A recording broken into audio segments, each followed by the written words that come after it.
प्यारे बच्चों, मैं डॉक्टर आशुतोष राय राजकीय जुबली इंटर कॉलेज गोरखपुर से 11वीं हिंदी की कक्षा में आपका स्वागत करता हूं।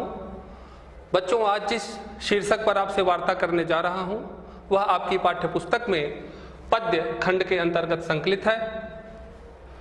इस अध्याय के चतुर्थ भाग के अंतर्गत गीतावली पर मैं आपसे वार्ता कर चुका हूं। बच्चों, पांचवें भाग के अंतर्गत दोहावली पर आपसे चर्चा करने जा रहा हूं। दोहावली के रचयिता गोस्वामी तुलसीदास जी हैं। भरत महिमा भाग 1 के अंतर्गत मैं इस महान कवि के जीवन परिचय से आपको अवगत करा चुका हूं। बच्चों, तो आइए ले चलता हूं आपको पाठ के उद्देश्य की ओर।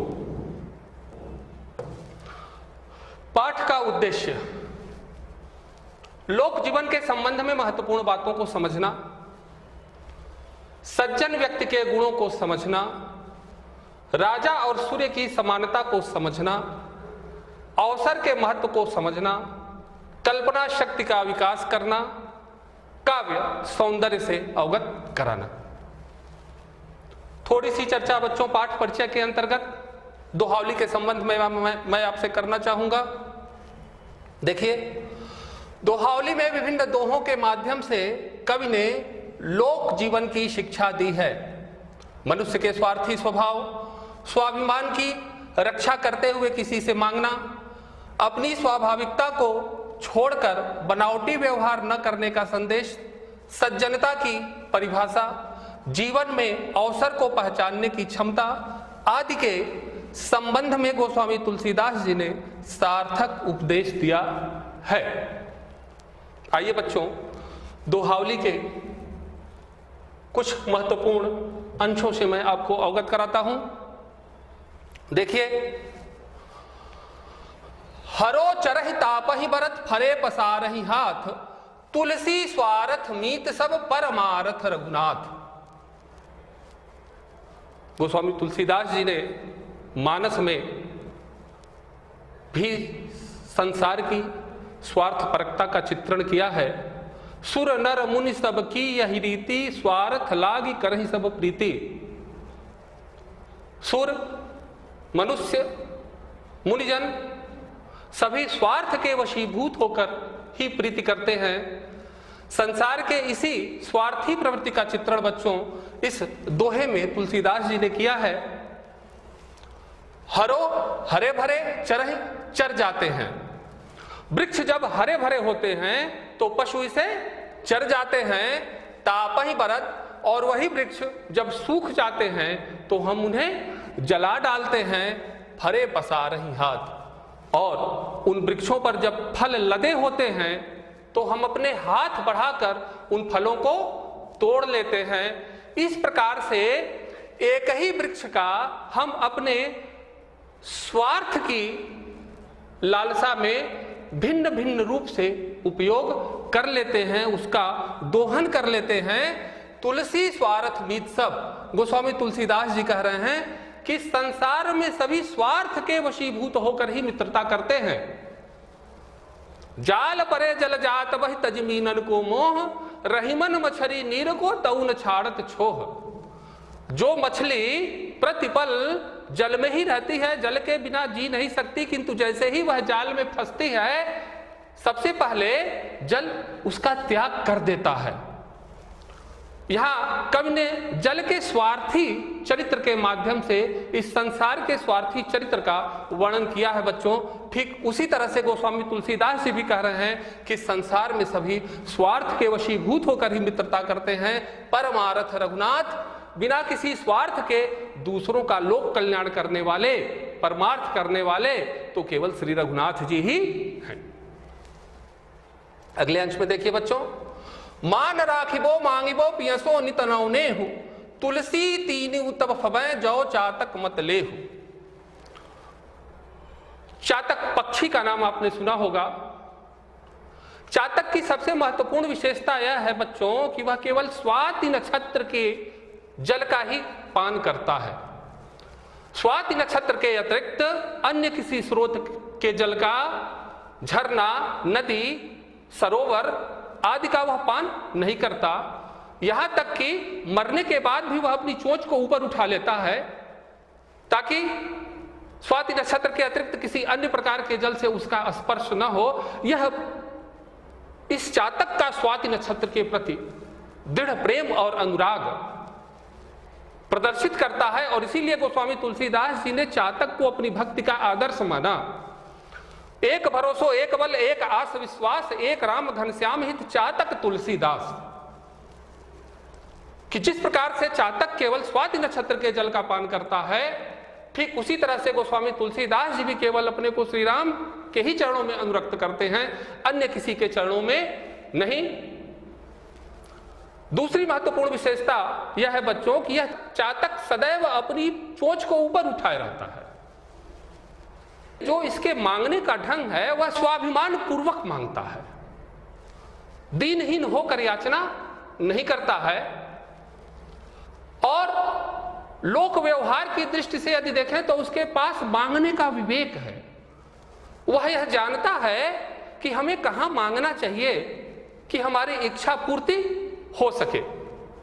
जैसे एक भक्त को ईश्वर से ही मांगना चाहिए, ठीक उसी तरह से चातक भी बादल से मांगकर अपने स्वाभिमान की भी रक्षा करता है और अपनी प्यास को भी बुझा लेता है।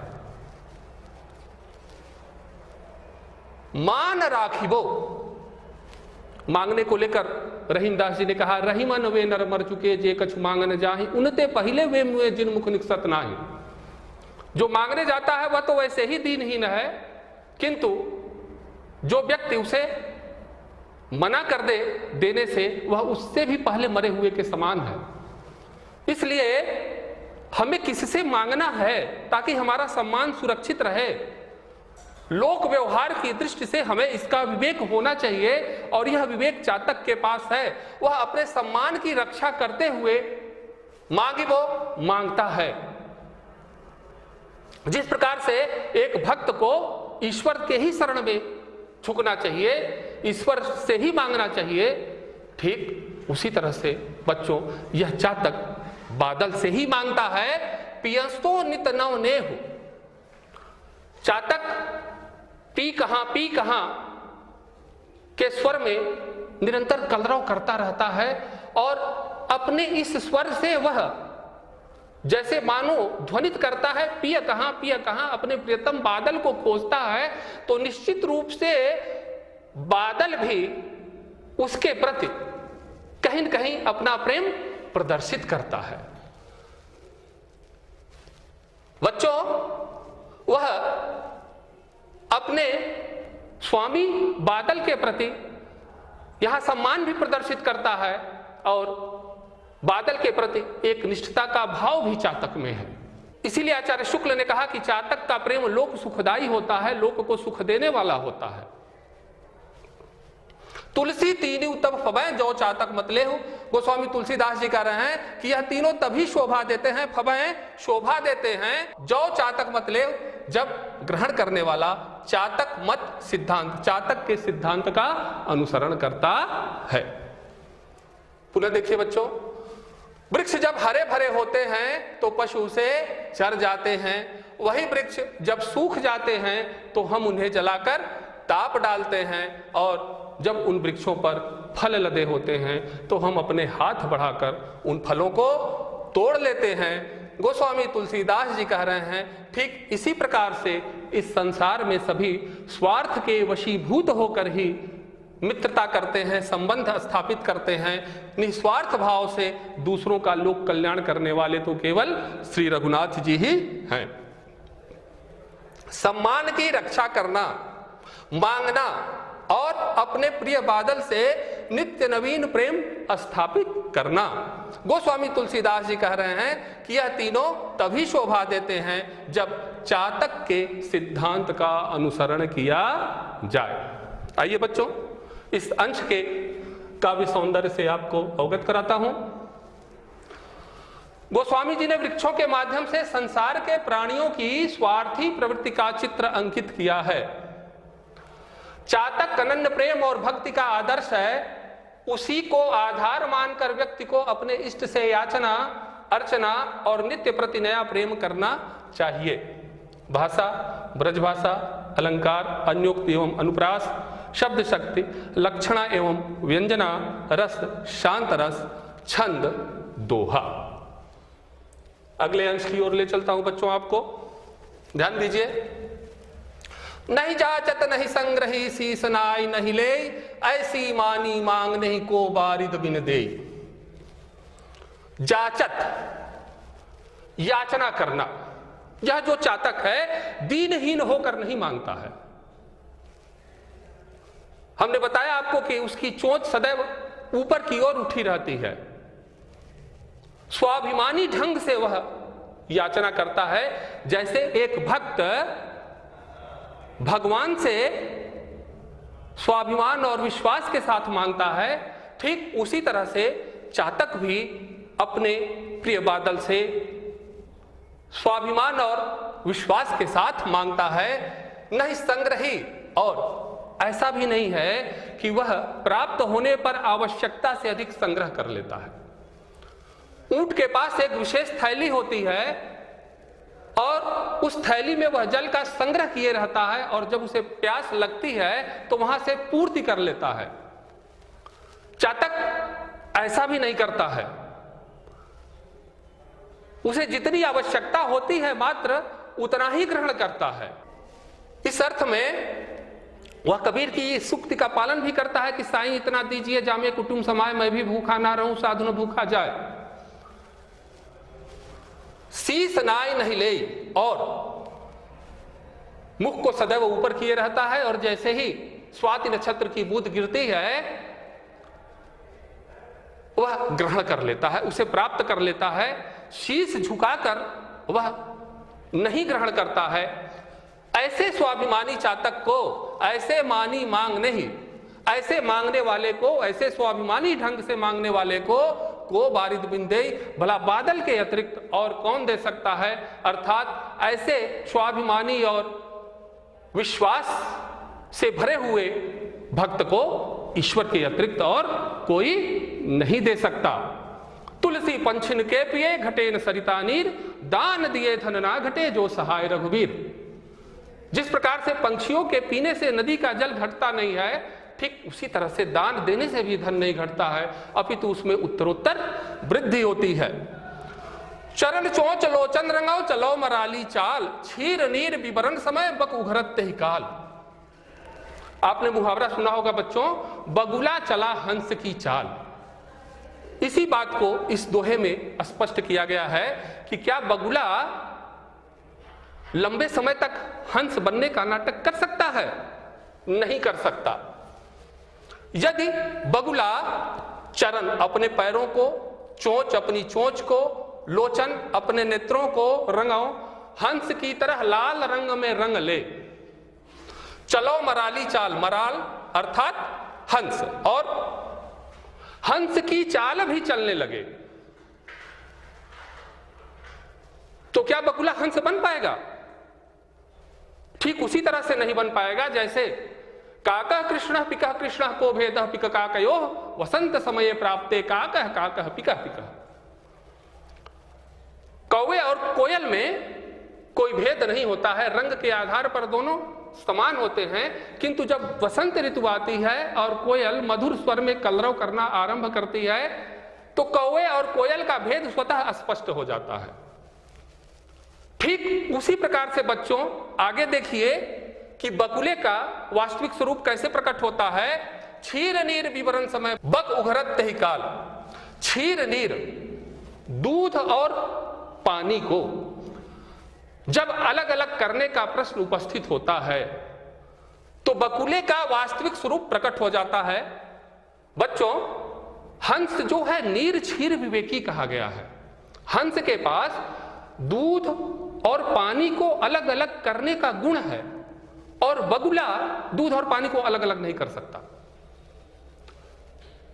जब बनावटी बगुले रूपी हंस से यह कहा जाएगा कि तुम दूध और पानी को अलग अलग करो तो वह उसे अलग नहीं कर पाएगा, और ऐसी स्थिति में उसका वास्तविक स्वरूप हमारे सम्मुख प्रकट हो जाएगा। हंस ज्ञान का भी प्रतीक है, इस प्रकार से ज्ञानी बनना आसान नहीं है। केवल बाह्य समानता के आधार पर रंग, पैर, चोंच, चाल, ये सब बगुले की हंस से मिलती है, किंतु केवल बाह्य समानता के आधार पर बगुला हंस नहीं हो सकता। ठीक उसी तरह से दुर्जन व्यक्ति भले ही सज्जनता का ढोंग करे, किंतु आने वाले समय में उसकी दुर्जनता हमारे सम्मुख, समाज के सम्मुख किसी न किसी प्रकार से प्रकट हो ही जाती है। पुनः देखिए बच्चों, यह चातक न तो दीनहीन होकर याचना करता है, न संग्रह करता है और शीश झुकाकर भी ग्रहण नहीं करता है। भला ऐसे स्वाभिमानी ढंग से मांगने वाले चातक को बादल के अतिरिक्त और कौन दे सकता है? बगुला अपने पैरों, चोंच और नेत्रों को हंस की तरह लाल रंग में रंग कर और हंस की चाल चलने लगे, किंतु जब दूध और पानी को अलग अलग करने का प्रश्न उपस्थित होगा, उस समय बगुले का वास्तविक रूप प्रकट हो जाएगा। आइए बच्चों, इस अंश के काव्य सौंदर्य से आपको अवगत कराता हूं। चातक पक्षी के माध्यम से स्वाभिमानी एवं एकनिष्ठ भक्त के गुणों पर प्रकाश डाला गया है। तुलसीदास जी ने ढोंगी और पाखंडी व्यक्तियों पर गहरा व्यंग किया है। भाषा, ब्रजभाषा, अलंकार, अन्योक्ति एवं अनुप्रास, शब्द शक्ति, लक्षणा एवं व्यंजना, रस, शांत रस, छंद, दोहा। अगले अंश की ओर ले चलता हूं बच्चों आपको। देखिए, आप कह सब भलो, अपने कह कोई कोई, तुलसी सब कह जो भलो, सुजन सराही सोई। पहले ही दोहे में संसार के स्वार्थी चरित्र का वर्णन तुलसीदास जी ने किया था। आप कह सब भलो, आप अर्थात स्वयं। इस संसार में कोई ऐसा नहीं है जो स्वयं का भला नहीं चाहता, सभी अपना भला चाहते हैं। और अपने कह कोई कोई, अपने स्वजन, और कुछ लोग ऐसे होते हैं जो स्वयं के साथ अपने बंधु बांधवों, परिजनों आदि का भी भला चाहते हैं। तो गोस्वामी तुलसीदास जी के अनुसार जो केवल अपना भला चाहते हैं वह निम्न श्रेणी के लोग हैं, और जो स्वयं के साथ अपने परिजनों का भी भला चाहते हैं वह मध्यम श्रेणी के लोग हैं। किंतु सबसे उत्तम श्रेणी के लोग कौन हैं, उसका वर्णन तुलसीदास जी ने अगली पंक्ति में किया है। तुलसी सब कह जो भलो, सब कह जो भलो, जो सबका भला चाहता है, पूरे संसार, पूरे विश्व का भला चाहता है। सर्वे भवन्तु सुखिनः, सर्वे सन्तु निरामयाः, सर्वे भद्राणि पश्यन्तु, मा कश्चित् दुर्भाग् भवेत्। सभी सुखी हो, सभी निरोग हो, सभी एक दूसरे को प्रेम पूर्वक देखें, कोई भी दुख का भागी ना हो। जो व्यक्ति भारतीय संस्कृति की इस विचारधारा को लेकर चलता है वही सज्जन है। वास्तव में वही उत्तम कोटि के लोग हैं, सुजन सराही सोई, और वही लोग सज्जनों के द्वारा सराहना के पात्र बनते हैं। पिबन्ति नद्यः स्वयमेव नाम्भः, स्वयं न खादन्ति फलानि वृक्षाः, नादन्ति सस्यं खलु वारिवाः, परोपकाराय सतां विभूतयः। नदियां अपना जल स्वयं नहीं पीती हैं, वृक्ष अपना फल स्वयं नहीं खाते हैं, बादल अपने द्वारा उत्पन्न अन्न का भोग नहीं करते हैं। ठीक उसी तरह से जो महान लोग होते हैं वह दूसरों के परोपकार के लिए ही जन्म लेते हैं। वृक्ष कबहु नहीं फल बखै, नदी न संचय नीर, अपरमार्थ के कारणे साधु न धरा शरीर। जो साधु पुरुष होते हैं वह परमार्थ के लिए, लोक कल्याण के लिए ही इस धरती पर आते हैं। बरसत हर्षत लोग सब, करसत लखै न कोई, तुलसी प्रजा सुभागते, भूप भानु सो होय। करसत, करसत ग्रहण करते हुए अथवा खींचते हुए। जब सूर्य वातावरण से जल को ग्रहण करता है, लखै, तो इसे कोई देख नहीं पाता, लख नहीं पाता कि किस प्रकार से सूर्य वातावरण से जल को खींच रहा है। किंतु यही जल जब बादल बनकर वर्षा के रूप में बरसता है, बरसत हर्षत लोग सब, तो पूरी प्रकृति, जेठ की दोपहरी से जली हुई पूरी प्रकृति, पशु पक्षी मनुष्य, यह धरती, सभी हर्षित होते हैं, प्रसन्नचित्त और आनंदित होते हैं। तुलसी प्रजा सुभागते, गोस्वामी तुलसीदास जी कह रहे हैं प्रजा सुभाग सौभाग्य, प्रजा के सौभाग्य से भूप राजा भानु सूर्य, राजा जो है वह सूर्य के समान होता है। अर्थात राजा को विवेकपूर्ण ढंग से जनता से कर एकत्र करना चाहिए। जब वह जनता से कर एकत्र करे तो जनता को इसका भार भी न महसूस हो और वह जो कर है वह जन कल्याणकारी कार्यों के रूप में दिखाई देना चाहिए। मुखिया मुख सो चाहिए, खान पान कहूं एक, पालई पोसई सकल अंग तुलसी सहित विवेक। राजा को कैसा होना चाहिए? मुख की तरह होना चाहिए। जिस तरह से मुख अकेला है, अकेले भोग करता है, किंतु वह शरीर के समस्त अंगों को हृष्ट पुष्ट करता है, ठीक उसी तरह से राजा को भी विवेकपूर्ण ढंग से पूरी प्रजा का पालन पोषण करना चाहिए।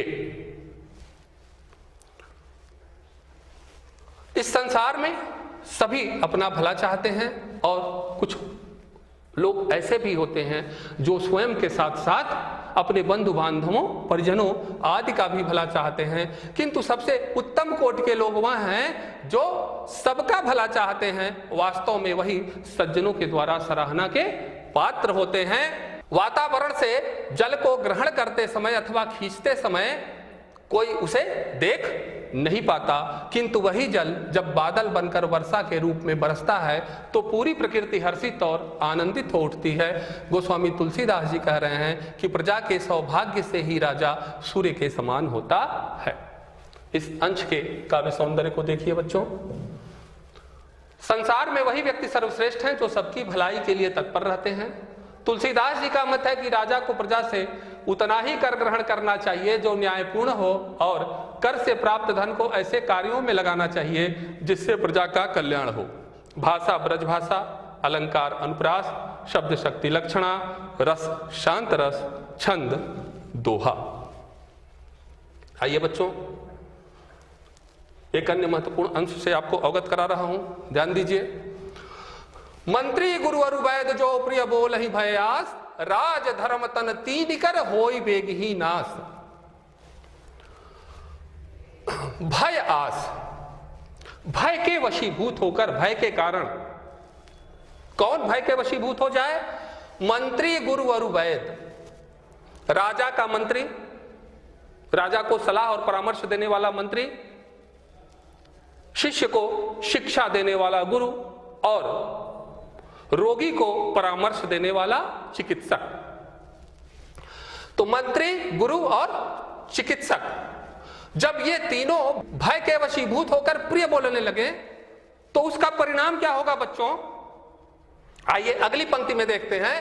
राज धर्म तन तीन कर होई बेगही नास। राज, राज्य, जब कोई मंत्री अपने राजा को गलत सलाह और परामर्श देगा, मान लीजिए कि किसी राज्य पर उसके पड़ोसी राजा ने आक्रमण कर दिया, तो मंत्री का यह दायित्व बनता है कि राजा को यह सलाह दे कि किसी संधि समझौते के तहत उस युद्ध को टाले ताकि प्रजा को उस युद्ध की आंच न लगे।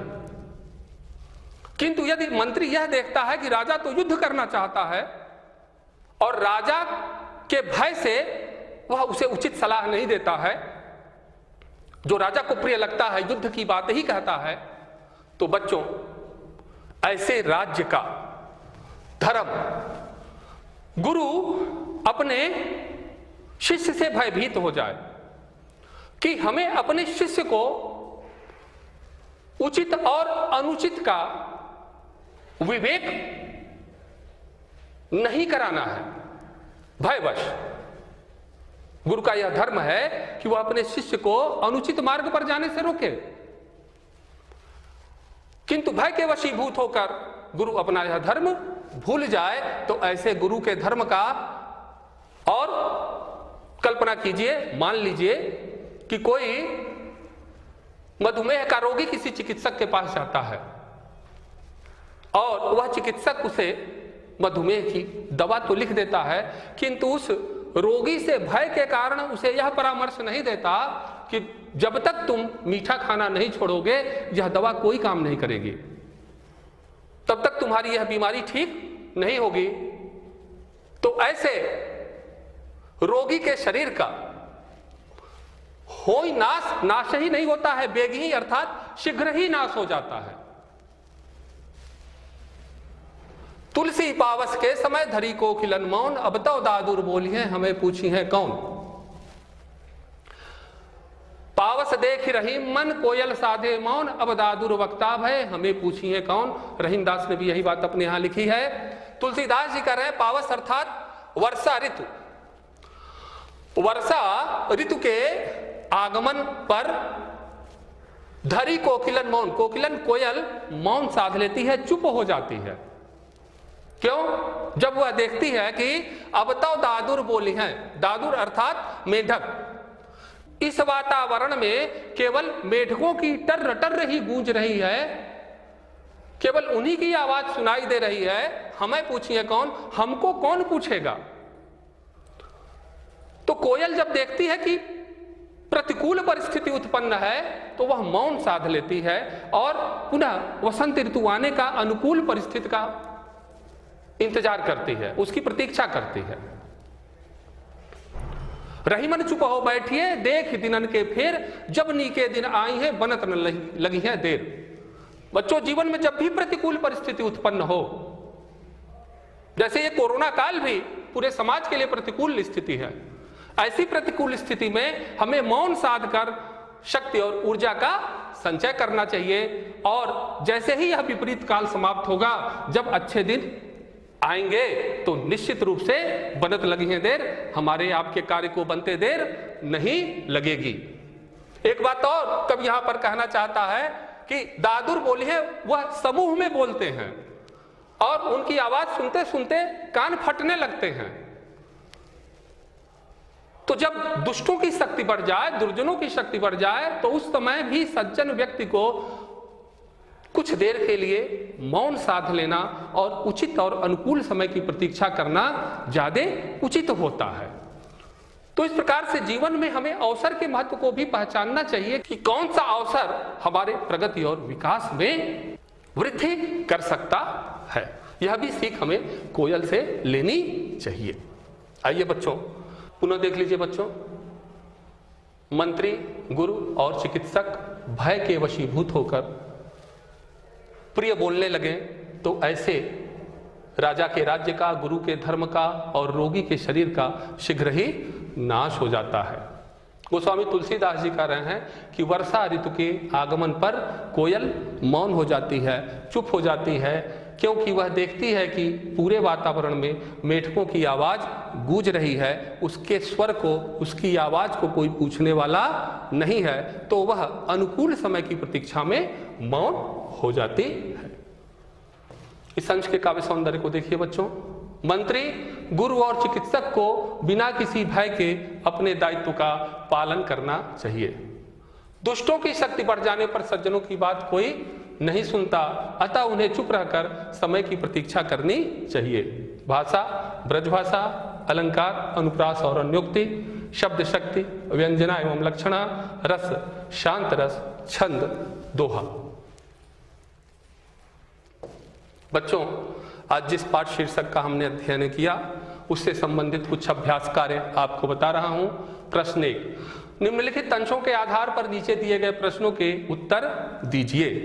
मंत्री, गुरु और वैद्य जो हमें पूछी है कौन। आइए बच्चों देखते हैं इस अंश के आधार पर आपसे किन किन प्रश्नों के उत्तर की अपेक्षा की गई है। नंबर 1, उपर्युक्त अंश के शीर्षक एवं रचयिता का नामोल्लेख कीजिए। नंबर 2, रेखांकित अंश की व्याख्या कीजिए।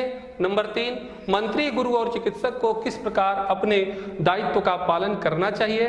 नंबर 4, वर्षा ऋतु में कोयल मौन क्यों हो जाती है। नंबर 5, उपर्युक्त अंश की भाषा का उल्लेख कीजिए। बच्चों, आज जिस पाठ शीर्षक पर हमने आपसे वार्ता की उससे आपने क्या सीखा। सबसे पहले आप इस संसार की स्वार्थी प्रवृत्ति से अवगत हुए। हमें किस प्रकार से और किससे मांगना चाहिए जिससे हमारा मान सम्मान स्वाभिमान भी सुरक्षित रहे और हमारा काम भी चल जाए। चातक के द्वारा यह ढंग हम लोक व्यवहार में सीख सकते हैं। बनावटी व्यवहार बहुत लंबे समय तक नहीं चल सकता, यह बगुले के चरित्र से आपने सीखा। उत्तम व्यक्ति की, सज्जन व्यक्ति की क्या परिभाषा होती है, यह भी आप समझ गए बच्चों। राजा और सूर्य में क्या समानता होती है, इससे आप अवगत हुए। और जीवन में अवसर के महत्व को पहचानना हमें कोयल से सीखना चाहिए, क्योंकि मन पछताई है अवसर बीते। यदि समय बीत जाएगा तो केवल पश्चाताप ही शेष रह जाएगा। का वर्षा जब कृषि सुखाने, समय बीत पुण्य का पछताने। इसलिए हमें अनुकूल समय पर निश्चित रूप से अपनी उन्नति के विषय में सोचना चाहिए और तदनुकूल कार्य करना चाहिए। बच्चों, मुझे विश्वास है कि आपके जीवन का जो व्यावहारिक पक्ष है वह निश्चित रूप से और मजबूत होगा। इन्हीं शब्दों के साथ मैं अपनी वाणी को विराम देता हूं। बहुत बहुत धन्यवाद बच्चों।